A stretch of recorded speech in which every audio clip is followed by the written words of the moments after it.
অবশেষে এখানে এসে যমুনা নদীর তীরে বর্তি এলাকা। তো এখানে মোটামুটি সবাই যে ছেলেপেলে ওরা গোসল টোসল করে গিয়েছে। আমরা মোটামুটি যমুনা নদীর তীর দিয়ে এখন একটু হাঁটতে হাঁটতে যাচ্ছি পাড় দিয়ে।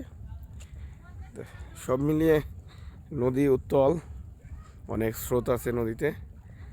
আমরা এখানে একটু ঘোরার জন্যই আসছি, মূলত ঘোরার উদ্দেশ্যে এসে একটু দেখলাম কি যে নদীর পাড়ে কী অবস্থা।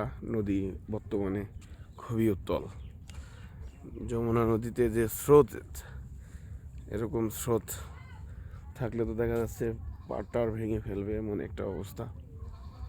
সব মিলিয়ে অসাধারণ একটা মুহূর্ত কাটাচ্ছি। আশা করি নদীর পাড়ের মানুষগুলির যে জীবনযাত্রা, তাদের জীবনযাত্রাও অনেকটা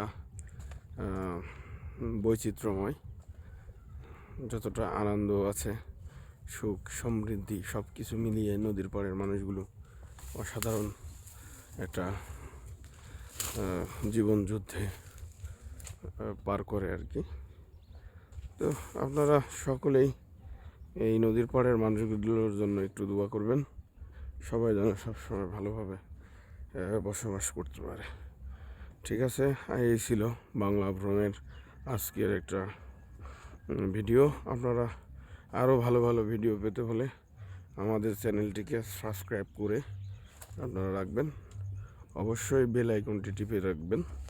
তো আশা করি আপনারা আরও ভালো কিছু দেখার সুযোগ করে দিতে পারবো ইনশাল্লাহ।